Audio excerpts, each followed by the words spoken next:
Pai Krishna Pusigi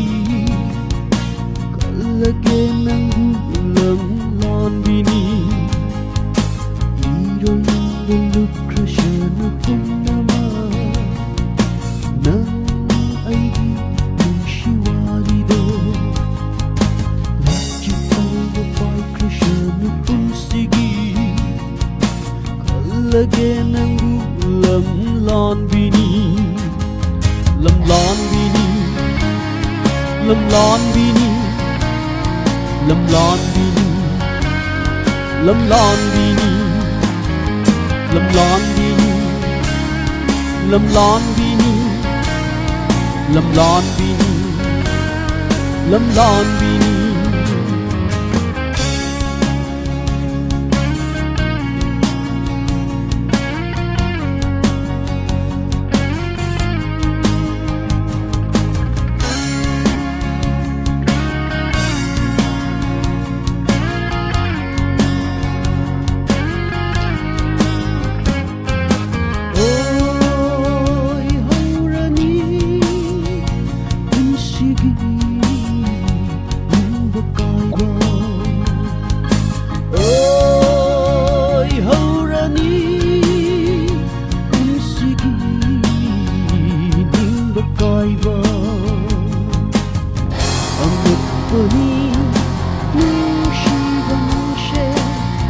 Kapalli aibu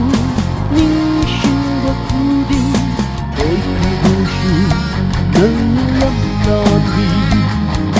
jet kudushu nanlam landi lam landi lam landi lam landi lam landi lam landi lam landi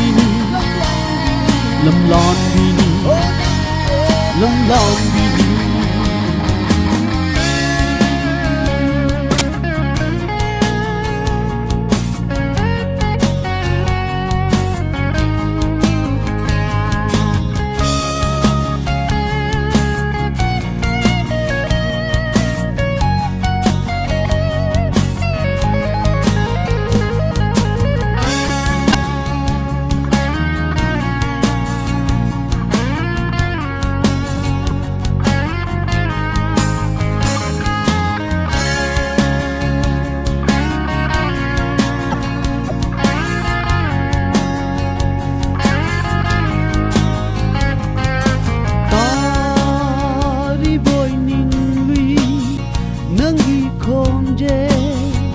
Shishunapada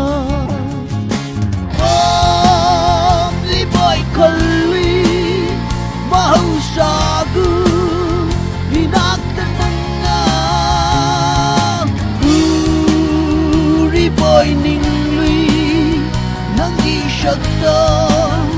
Nashisumit shina Anagvani Nushivanshe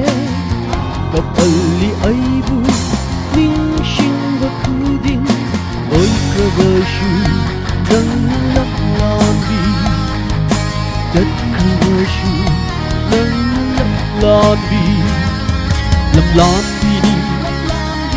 lam landi lam landi lam landi lam landi lam landi Lâm lon bini, lâm lon bini.